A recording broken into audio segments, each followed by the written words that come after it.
This is episode 66 with Michael Tatonetti. Welcome to the Quarter Life Comeback Podcast, the show that empowers you to become the hero of your life's journey. With your host, Brian Tier.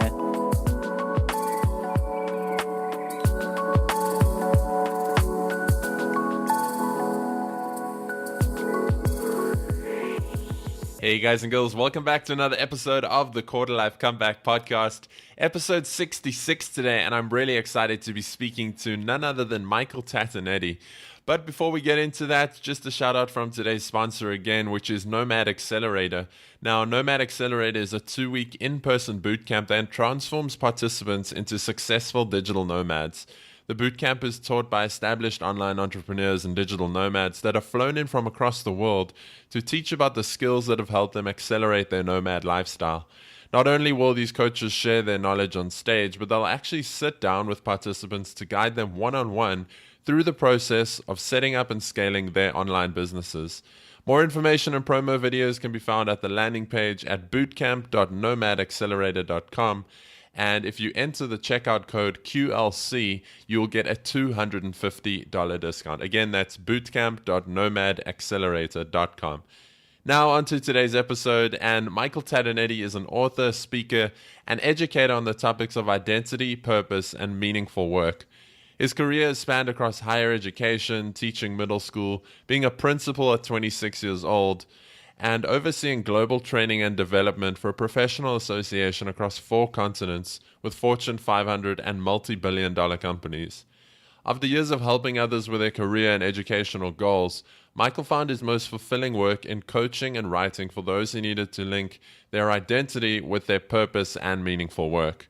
In this episode, you're going to learn how to balance a side gig with your full-time job, why not everyone should be an entrepreneur, how to make time for all the important things in your life, what it actually means to do meaningful work, and the 3 stages of finding and doing meaningful work.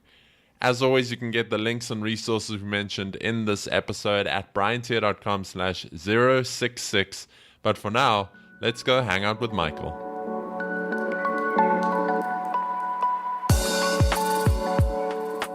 Welcome back, everyone, and a big welcome to today's guest. I'm super excited to be speaking to Michael Tatonetti.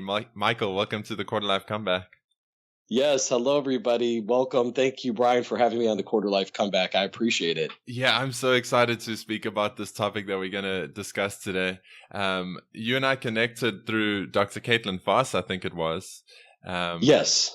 And that was also one of my favorite interviews. But before we get into that, why don't you tell everybody listening a bit about who you are and your quarter life story? Yes. So again, my name is Michael, and I am a career strategist. My story is I started out going to college and pursuing a career in education, and I was actually a middle and high school teacher. I taught language arts, and I became a principal at 26. So I moved up pretty quickly.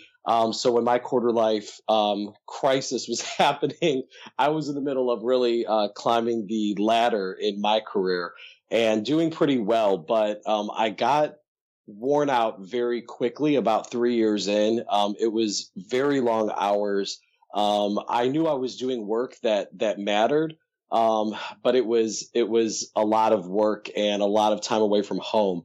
And I knew that something kind of needed to change for me. And so over the last few years now, I've been making some very intentional changes and pivoted so that I'm now career coaching other people, especially millennials, on their careers. And I've written a book, which I know we'll be talking about today, called Do Meaningful Work. And that is targeted just for my millennials, my fellow millennials, so that we can discuss what does it look like to do work that has meaning, where we're not just in this corporate grind, but we're taking a step back and we're intentionally assessing, like, what am I doing with my career so that we have joy and we're happy, and it's not just about status or trying to impress other people. So I'm intentionally trying to live in that myself as I help lead other people on that same journey. Yeah, it's interesting you mentioned how, it was a lot of work, and it's crazy. I didn't even know you were a principal that young. That's That's Yes. pretty crazy. Yeah, most people were surprised when they would meet me in person. They would, hear my name, and then they would meet me and say, "Oh, you're the principal." Yeah, the principal's like your older brother. Right. Which, I mean, we don't have to get into that too much, but it must have been difficult to kind of, sort of earn that respect and authority when you were probably younger than a lot of the teachers. Oh, for sure. Yes. I was fortunate in that probably half of the teachers were like newer, so they were younger than I was, but about half of them were definitely, old enough to be my parent, literally. And that was definitely something to navigate, kind of that cross generational. How do you lead well, and how do you prove, and how do you garner the respect and trust of the people who you're leading in an organization, especially when we're all working towards a common mission. We're all bought into, this idea of education for us, no matter what the organization is. So how do they buy into you as an individual to really lead them well? That was definitely probably a book and a journey in and of itself. Yeah, I really like that though, because it's not just like, I'm sure a lot of schools and other businesses would pick someone at least in part due to their age, but it's cool that they gave you that responsibility. Yes. You mentioned how it was a lot of work, and I totally hear you. I know you are a big family man too. And I'm interested to hear, like, now that you've, based on my own experience, now that you've started a lot of your own work, how the workload compares to that. Because often I think when I interviewed Jason Goldberg way back in episode 19, he said, like, when you become an entrepreneur, you get to decide your own 100 hours to work a week. So that's very true. Your experience of that. Yeah, that is so true. So for me, it is long days. So it's interesting. It's not necessarily that the workload has lightened, as I've found, as my business really is blooming now. I'm still working kind of a lot of hours, but what's really great and what works way better for my life is that I set the hours. So I choose when I'm speaking with clients or when I'm coaching. I choose when I'm working on my website or new content. I get to kind of schedule everything around my family and my life. And whether you have a family or not, the ability to choose if you're working in the middle of the night or, daytime, whatever, weekends, or taking trips, or even just the ability to work remotely. I'm traveling this week and I'm just taking my business with me, and nothing is changing just because I'm traveling. So the flexibility, there is still a lot of work, but I would say the flexibility is great. And the other thing is I'm enjoying what I'm doing. And it's not that I did not enjoy education. I loved working with students. But to be able to also choose specifically what you're working on, teacher burnout is real. And, there's high turnover in the field, and there's just a lot of bureaucracy there. And so to be able to focus on what you love to do day in and day out, even when there are long hours, it really doesn't feel like work. It doesn't feel overly laborious, I should say. Mm-hmm. Yeah, it's almost the opposite problem. Like, you need to tell yourself to stop work. Yeah, definitely. So you mentioned that you're a career strategist, and I know through just speaking to Dr. Caitlin Foss and the work that she does as well. What are some of the sort of common things that you help people with, and some of the common struggles that you see in the people that come to you? Yeah, so mostly what I help people with, there's a very common thread among my clients. And typically it's, I'm stuck where I'm at. I don't enjoy it. I have a good idea of where I want to be, but I don't know how to close the gap. Like, I don't know how to move from where I am to where I see myself. And so that's kind of the biggest struggle. But where I come in, and what's interesting is sometimes people can also fantasize what reality can look like. And we do need to be realistic. So yes, I have clients that are writing books. I have clients who are starting their own businesses, and most of them want to be digital nomads. And that's great. And that's something that, that I'm doing. But it can take time. You do, of course, because it's a business and you're monetizing, you do need to make sure that there's a market, and you do have to be wise about it. So you can't just up and quit the job and, always and just go do it. It really kind of depends on your setup and what kind of money you need and when you can transition. So I think that being practical while dreaming at the same time and going towards those goals. I've never minimized anybody's goals, but at the same time, I think when they come to me, they think I'm going to be able to kind of snap my fingers, or within 3 months they'll be completely in a different place. Mm-hmm. And what's powerful is when they realize kind of the journey that they have to go on, and this journey of discovery, this journey of how exactly does this look, and exposing them to different opportunities so that they really do find the right fit that's sustainable for them for that season of their life. So I think that those types of things are the biggest things that we end up working through initially before we're really running with projects. And typically that can be, up to 3 months that I'll be slowly working with them through a realistic plan where we're getting to their dreams, but we're not being foolish. This isn't a movie that, with just the happy ending that's automatic. It takes work. So putting in kind of that grit and that sweat along with the passion and the purpose that's within them. Yeah, I love that you mentioned that, because I think there's a dangerous sort of message nowadays, especially in the whole like follow your purpose space, is like leap and the net shall appear. And I think that's a really dangerous thing to be telling people to do, because so often they'll just have to go back to the thing they were doing. And I know that from my experience, like I even tell people that's what I did. And I tell people now, like, if you can help it, rather not. And it's also why I love, even guys like Gary Vaynerchuk, who I don't agree with everything he says, but even he preaches the importance of patience. Yes. And you can think, like, most people, if they aren't stuck in a job they don't like, they've probably studied a course for like 3 or 4 years. It didn't take overnight for them to get to where they are. So it's not going to take overnight to suddenly be living this Instagram lifestyle. And I love that. Yeah, one of my other buddies, Ryan Robinson, I interviewed him in, I think it was episode 52, about how to start a side gig. And he's now a completely freelance content marketer and freelance writer, doing amazingly well. But he built up his side gig, his own business, before he went to his day job, and then on weekends and in evenings when he had to, until it got to a point where it was making almost the same as his day job, and then he left that. And I'm curious, the work that you're doing with michaeltatonetti.com, is that your full-time gig, or is it's still your side gig? It's still my side gig. So I actually work full-time, and I'm currently, and then I'm building up this business on the side, and getting it to the point, kind of like you mentioned, where it's exceeding what I'm doing for my full-time position. So I pivoted after I left being a principal.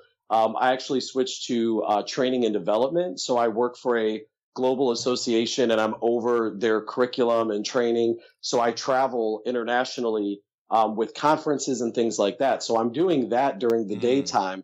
And then from 6 to 10, we like to call it, but really for me, it's more like 7 to midnight with my schedule. I'm working on the Michael Tatonetti team. I'm working on it on lunch breaks. I'm working on it, after the kids go to bed. I'm working on it on the weekend. And my phone is my best friend. My iPhone and I trudge through everything together and consistently get things done. And so it's interesting, though, because I love how you mentioned, again, not just leaping, but being strategic. And that's even what I'm doing. And my clients enjoy that because they see me, slowly building, and they know I'm successful in my 9 to 5. It's not that I'm not, but it's just I have such a heart for what I'm doing. And I know that at some point it's going to be that full-time thing, with probably employees and the whole 9, but it's that slow build. And I think them seeing that in action in what I'm doing also helps them to comprehend, like, okay, what does this look like for me to still pay my bills, but begin to build up to the point where my work is what I enjoy. And even if that work is another 9 to 5, because I don't push that everybody should be an entrepreneur. And I actually talk in the book about there are different seasons of life. I know people who have been entrepreneurs that go back to a 9 to 5 because they need something different for that next season. So I think that for my millennials, not just for now while we're in our 20s and 30s, but even as we progress over the next few decades in our career, to understand that there's ebbs and flows to life, and to work the right type of job that's for you, whether it's entrepreneurship, whether it's part-time job with entrepreneurship or full-time or whatever that might look like for you, that there are different options, and not to feel judged for whatever path you choose, but to make the best decision for you so that you're not only able to eat and pay for the roof over your head, but you are pursuing what it is that's inside of you that you feel like you have to do. Boom. Man, this is so powerful already. I love this. And like, it's such a great example to see someone like you who's helping people with their career, running his own side gig and really successfully. To me, like, nothing speaks louder than a career strategist who's running a side gig. And I ask every guest on the show, which I'll get to right at the end, about the greatest opportunity of being a quarter lifer today. And even in this context, not even a quarter lifer, but a lot of my guests have shared like the internet and, meeting people all around the world. And I actually think the greatest opportunity today is to start a side gig, and to be able to, build up a business of your own without the stress of like, I need to make this work, otherwise I'm going hungry. So I'm really, really glad you mentioned that. And just on so I'm kind of in the same position. I've got something that pays most of all my bills. And then this is also my side gig. And, I've been with my girlfriend for a year now, and she's got an 8-year-old son. And it is still a struggle for me to give them love and attention, but also give my side gig the sort of focus it deserves and needs in these early stages to really grow it. How do you manage like the family life with balancing two jobs, basically? Yeah, so it's definitely a balancing act, but it's doable. So for me, I'm 30, and I've been married now for quite a while. We got married young, and I have 3 daughters that are all under 3. So we kind of waited to have kids. Amazing. We were career hustlers, and clearly, and I was moving up, and so was my wife. And then we said, all right, time to have kids. And so still a millennial, but I just have more kids probably than most millennials do now. And, for us, it's really about block scheduling. And that's what really works for me. So, I kind of literally block out my day in multi-hour sections. And I say, okay, I wake up, in the morning at 6 o'clock. From 6 to 8, it's kind of my morning routine. And then at 8 o'clock, I commute to my office, and I'm there until 4:30. I get home at 5. So that's the time that I, devote to that job and give my best.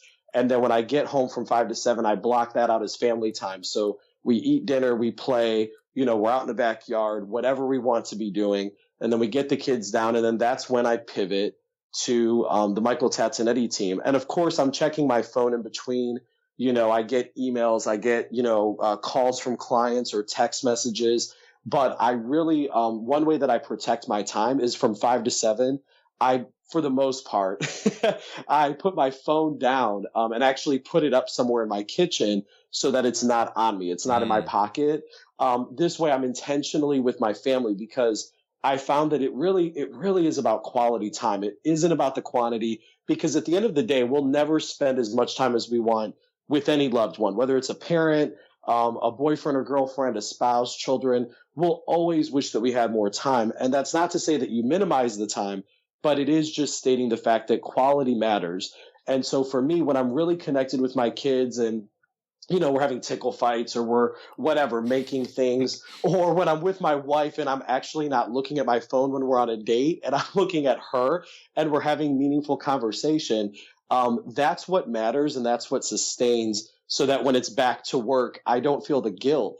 Because if not, even as a man, there are times where especially when I was a principal, where I would feel so much guilt about the hours that I was working. I know a lot of women can feel mom guilt, and for dads, it can really be the same thing. Like, am I pouring into my children enough? Am I giving them what they need? And that was actually a big motivator in me making this transition in my career. So, to really own my time. So I think it's just about, for me, block scheduling, but more specifically being connected and being present when I'm there, so that they get the best of me. That's so valuable. Thanks. I'm going to put Tickle Fighter in your bio in this episode. That's fine. All right. Let me get back on track. So Michael, something else that's really unique about the work that you're doing is you host something on Facebook Live called Purpose Chat. Tell us a bit about what that is. Yeah, so Purpose Chat is this random thing that actually began the whole business that I'm running. So it was back in January. I decided that, I wanted to really do this. I was already doing career strategy. I've actually done it kind of as a side thing for years now with various people. People just always kind of gravitated towards me and would ask about their career and what they should be doing. But back in January, I decided to go on Facebook Live one day, literally on the same day that I went live. And I said, I'm just going to get on and talk about one career topic and see how it goes. And I decided to call it Purpose Chat because to me, it was about chasing your purpose. That's kind of a tagline that I use in my business, is that you're actively pursuing your purpose. And that's, to me, where I come in with strategy. So I called it Purpose Chat. I got on, I spoke on, my first episode was on, should you have a niche? And when is it appropriate to communicate you have a niche versus generalizing on your resume or LinkedIn or interview process? So I did that. I went live. People just started watching. I didn't plan on it. And I loved it. And, I already enjoy speaking. I've done so much public speaking being an educator.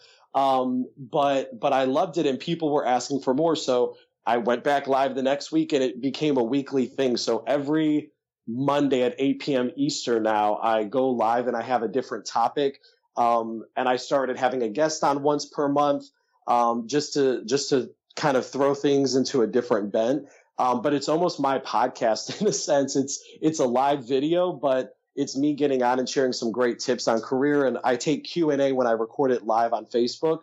So it just kind of unfolded. But we've hit on things like your resume, your LinkedIn profile, salary negotiations was a huge one. I've had like 5 to 10 people come to me since the salary negotiation one saying they just used the tips from that, like without me even being their coach, just watching that video, and they went back and they got a raise at their job. So I just share on like a specific topic every week, personality, values, anything like that. So it's really fun for me to interact with people and have them ask questions. And it also really helps me kind of pinpoint what's going on in other people's careers and how can I best serve them. So like, I'm sure for you doing the podcast, you're getting exposed to so many different people and what's going on with us millennials and figuring out our careers. And so for me, I get to kind of figure out a similar thing as well with Purpose Chat. And it's really fun to do. I love doing it. Yeah, I'll link to that in the show notes. And I'm actually, well, at the time of recording, I'm going to be on the show. At the time of release, I would have been on the show. So yes, people can go check that out. You mentioned like the things that I hear people struggling with, and one of the biggest ones is definitely like, how do I find not just my purpose, but like, how do I find and do meaningful work? And I think I'm actually going to make that the title of this episode, How to Find and Do Meaningful Work. And you've actually got your book, that's your new book, which is called Do Meaningful Work. So I want to chat about that. But before we get into it, what exactly is, or at least your definition of meaningful work? Is it different from our purpose? Yes. So for me, doing meaningful work, your purpose is a component of doing meaningful work. So that's a great question to differentiate. So doing meaningful work simply means hitting the target in each season of your life of doing what it is that you were created to do. Now, how that looks changes. So, when I was 25 and no kids and, taking on as many responsibilities as I could as a teacher to be promoted, that was one season. And then being a principal was another season. Right out of college as a beginning teacher was a completely different season. Everything can change every year or two even. Our generation is one that kind of moves up and moves around quickly, and we're very transient. So each season changes. So the way that that you do meaningful work at the high level, there's kind of 3 sections to the book. The first is find your identity. And that's about being. Before we do, we have to acknowledge who we are. And kind of the bend of our arrow is a term that I use, and I have a whole framework for that. But kind of figuring out what is your bent, and how does it look for you to walk it out. Then the second section is called Chase Your Purpose, and that's when we get to doing. So once you know who you are, and that includes things like your personality, your gifts, your talents, your passionate focus, which I talk about, then we can get into doing. So from there, you chase your purpose through things like understanding your values and what are you valuing in your career for that season, with work-life balance, with the culture of whatever entrepreneurial endeavor or 9 to 5 that you're pursuing. What exposure have you had? What opportunities may come up, and how are you best prepared? And then the last section is called Do Meaningful Work. So it's kind of taking who you are and your identity and then meshing it into action of chasing your purpose. And what that results in is the target of meaningful work. And then when a season ends, you kind of take a step back, because your identity won't change, but your exposures will have changed and your experiences will have changed. The opportunities will have changed. So you kind of take a step back and go back to step 2 and say, okay, let me recalibrate. Now, how do I chase my purpose for this next season?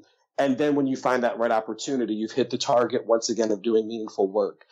So that's really kind of what that's about. Man, I can't wait for people to read this, because it's kind of funny how, through the work that I've been doing, I've kind of formed there's two different sort of routes I've seen for finding your purpose, if you want to call it that. That's the buzzword we all know. So the one is finding the intersection between what are you good at, what do you enjoy doing, and what does the world need? And that kind of sounds like those 3 parts of the book that you spoke about.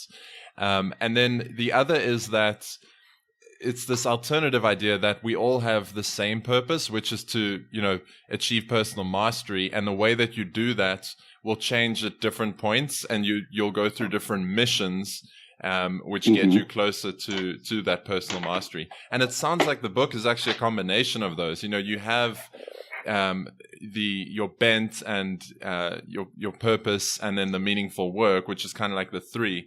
But then it changes each season. And I love this idea of seasons in your life. I think often we're trying to find, like, what is the one thing I'm supposed to be doing? But it changes all the time. As you said, like, as you meet new people. And I know certainly for me, that's happened is when I quit my job and went backpacking and came back. For me, that meaningful work looked like becoming a personal trainer. And as I evolved and learned more and grew more myself, that became more health coaching. And again, that evolved to life coaching. And I actually think that's pivoting slightly more now. And we'll see what comes from that. but it's evolved as I've exposed myself to different things and met new people, and like new opportunities emerge that we can never imagine beforehand at the starting line. So I love this idea of seasons and how things change and evolve over time. I'm really excited for people to read this book. What were some of your sort of, I'm sure you did a lot of research and based on your clients as well. What were some of your sort of surprising things you found in researching this book? Yeah, so for me, the first thing that really stood out was that the first section was missing when I'm researching and when I'm working with people, especially when I'm working with people. For the most part, the first section, the whole point of finding your identity was missing. And what I mean by that is people already have perceived in their mind what it looks like to chase their purpose and what that thing is. And they get so determined and focused, but they haven't taken a step back to really analyze who they are. So, for example, I've had people who say, I really want to do this one thing. Let's say I want to write a book. But when they really take a step back, writing, and I'm not talking about just grammar, but even their flow and how they operate, that writing may not be the best route for them. Maybe it's speaking, not saying that there isn't a message to get out there, but how it looks can change. Even for myself, I'm pretty good at writing. I was a creative writing major, I guess you could say, in high school. Like I went to a performing arts high school. And so I know that I could write, but even when I wrote this book, I ended up recording it because I love to speak even more. So I actually recorded each chapter and then I transcribed it into the manuscript. Amazing. And the point being, like, we can have this kind of focus of, I want to be a teacher. I have that as an example as well. I coached someone who thought they wanted to be a special education teacher because they really wanted to work individually with students and help them grow in not only their academics, but in their life skills.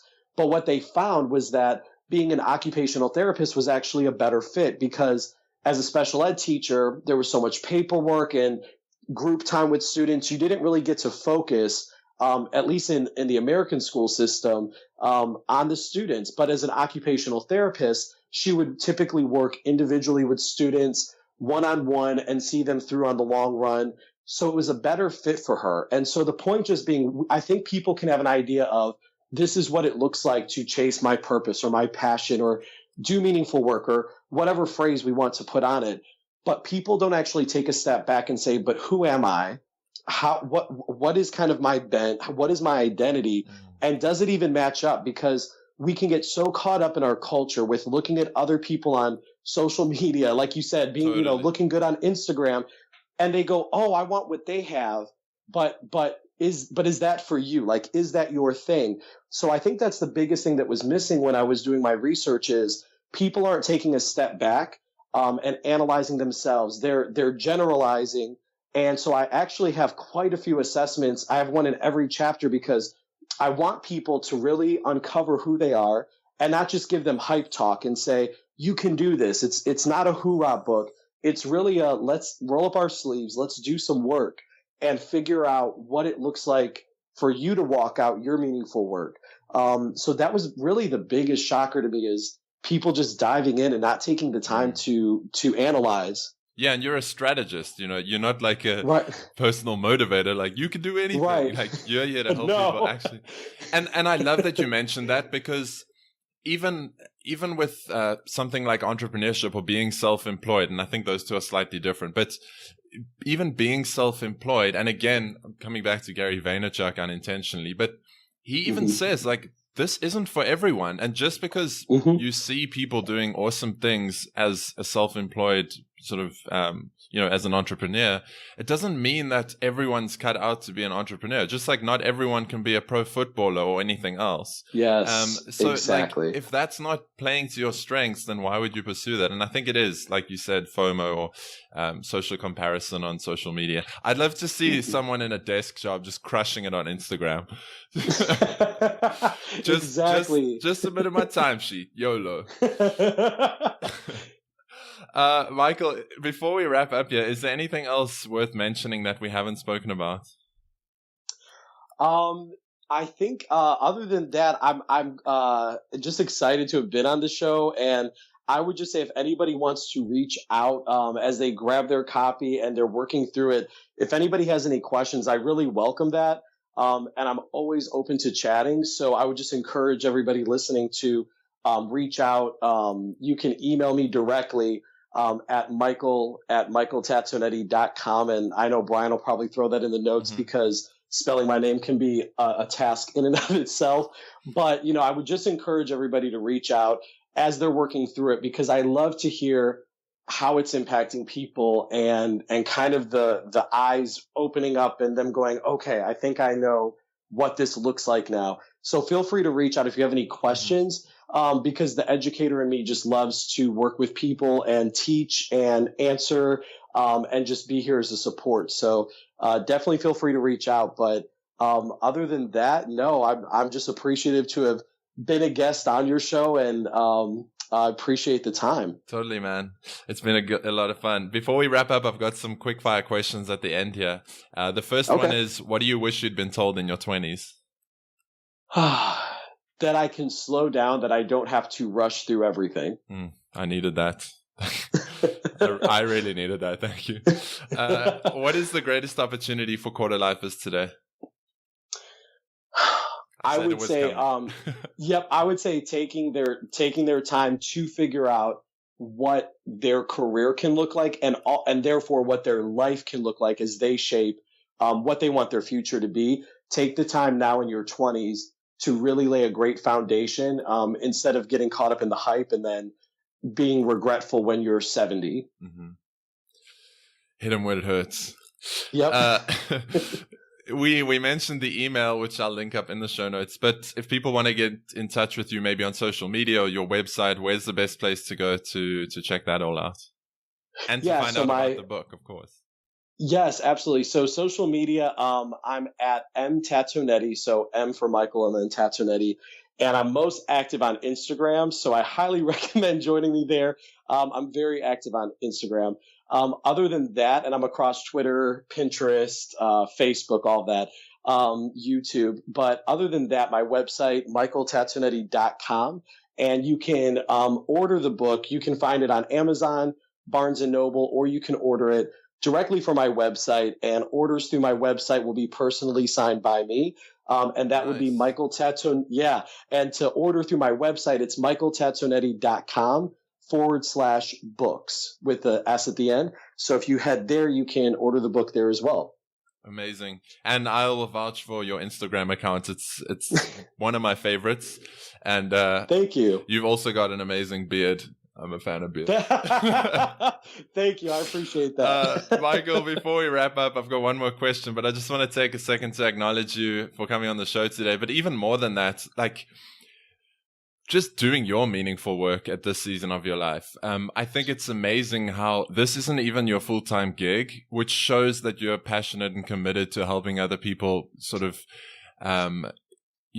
get some clarity and direction in their own careers. If this wasn't if this wasn't something that you were really passionate or cared a lot about, you wouldn't be working from 7 till midnight.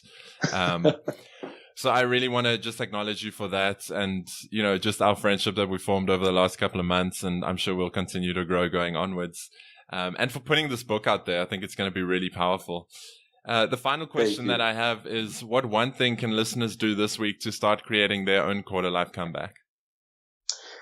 I would say do meaningful work through it. Don't just buy it and let it sit on the bookshelf, but I would say actually do all the assessments and walk through it.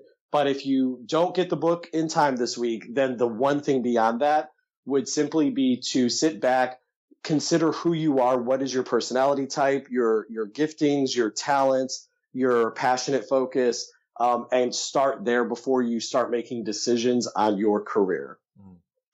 I love it. Michael Tatonetti, thank you so much for coming on the Quarter Life Comeback. Yes, thank you for having me, Brian. So there you have it, guys and girls. That wraps up episode 66 of the Quarter Life Comeback podcast. And a big thanks to Michael Tatonetti once again for coming on today and sharing a bit about his expertise on the topic of doing meaningful work. If you like this one, please share it around with your friends on social media and shoot me a tweet at Brian Tier to let me know your biggest takeaway.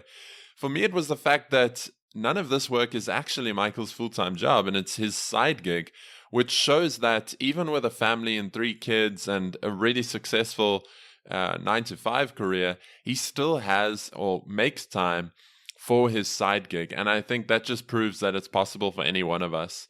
Now, as always, you can get the links and resources we mentioned in this episode at briantier.com/066. And make sure you head on over to quarterlifecomeback.com and subscribe to get all the new episodes as soon as they come out. Just a quick final shout out to today's sponsor, which is Nomad Accelerator. Again, it's the world's first in-person bootcamp designed to teach you how to become a successful digital nomad and online entrepreneur. You can find out more at bootcamp.nomadaccelerator.com and use the checkout code QLC to get $250 off. That's all for this week. Thanks again for joining me, and until next time, keep creating your quarter life comeback. Thanks for listening to the Quarter Life Comeback. Get started today by visiting briantier.com.